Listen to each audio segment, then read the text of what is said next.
Alternator buddy. Whenever you work on your alternator, people, make sure your battery is disconnected. Very important. Semia. Alternator Jabi. New alternator. Done sound man. People come to me many times and they say, well, my car died while I was driving. It almost never happens. This is a gasoline car. Okay. This is a gasoline car, as you can tell. It's not an electric car. Gasoline cars don't just die once they have started and they are idling. Again, gasoline cars never ever just die. But the most immediate reasons are: one, you've completely run out of gasoline, which is petrol, in your country. Number two is you've completely run out of power to your car. What powers your car? The battery, when the car has not started. And when the car has started, once the car has started, what powers your car? The alternator that keeps the battery charged.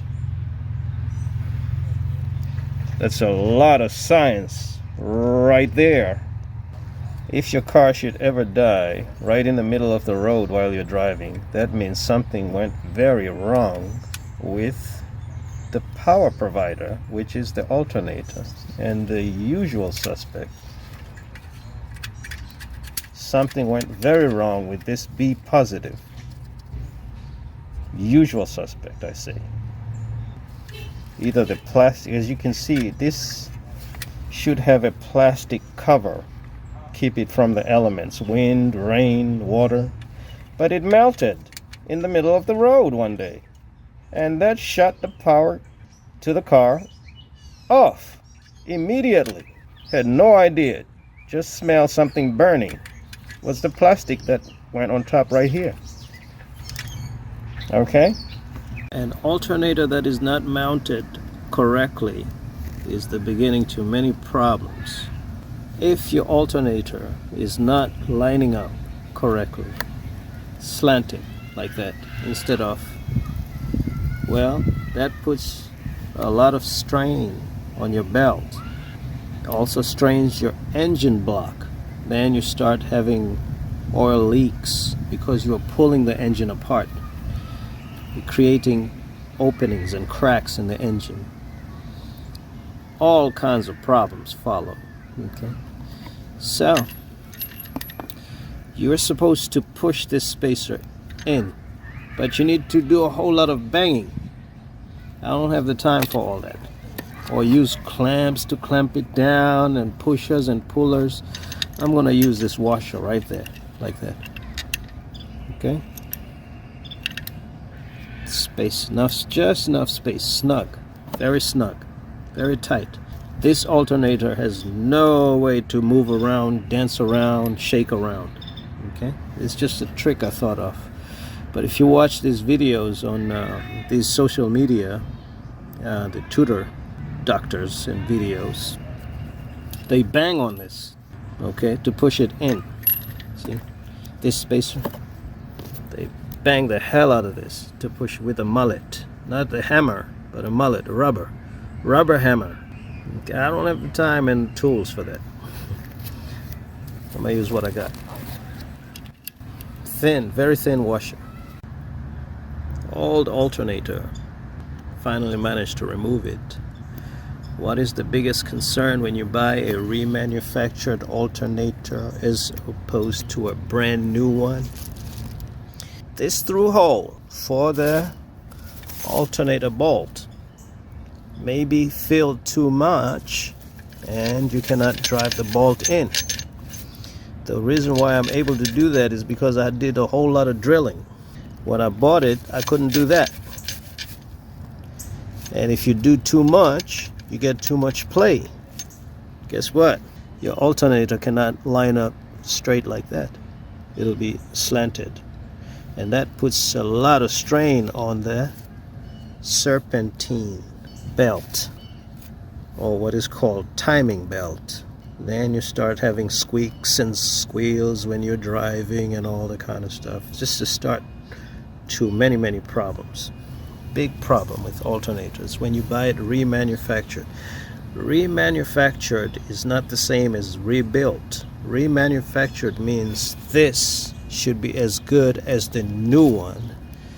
They just use the old housing and the things that still work, but replaced everything that was broken, that failed, then retested the whole thing electronically, mechanically, electrically, then recalibrated it to new standard, then put it under load tests upon tests, then printed the outcomes. So remanufactured is as good as new. The problem is this bolt. So whenever you do this kind of a thing, try to replace your own alternator in the woods, on your driveway, in your backyard. You better make sure you can run to the store just in case you have problems fitting the bolt. Like that. And get another one till you get one that, because this can be a start to many problems in the life of your alternator, which can be 10 years, 11 years, 15 years of problems. Proper installation of the alternator, proper fitment, as you can see, proper bolts, no funny duct taping, tie downs, funny business, and the belt is happy. It's not bent, warped because you stretch it too much. Do not go Superman on your serpentine belt, aka timing belt, okay?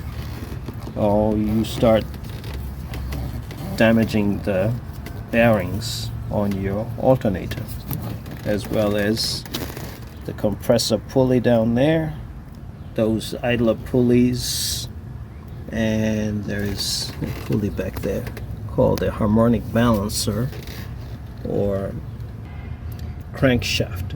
That's the pulley to the crankshaft of the engine. Okay, smooths out the vibrations of the engine. Pardon me. If you should find yourself doing something like this, using a tie, heavy-duty plastic tie like that, I'm just using that for no reason, but because this rib, this adjusting rod, looks kind of flimsy to me when they designed this. This is the one big issue with small sedans from back in the days by Toyota. This is just one glitch that I can think of, that this rod is just not, you need more reinforcement for this. It should have been tied down by a bolt around here, then it would have been really solid. But look at that. That's how you adjust the alternator. That slot, it slides up and down like that. That slot right there slides so you can tension the belt. Don't go Superman on that. No, don't do it, or you're gonna kill the bearings all over the place. Create squeaking, squealing, screeching. If you should do this, I'd rather you do it on this rib. Why is that? That's the second cylinder, first cylinder, second cylinder, third, fourth. This is a 4-cylinder engine. 1, 2, 3, 4. And what's the firing order, children? 1, 3, 4, 2. That's the way the engine fires according to the manuals for this car. All cars are kind of different, okay? Different manufacturers have different firing order. If I told you the first one that fires is 1, hell, that's the most important one, ain't it? Look at here. You can drive a car, not so fine, but slowly get to and from work for 3 months, 4 months with this cylinder gone. But you'll be slowing people down on the road, and you'll be saying a prayer when you go up the hill.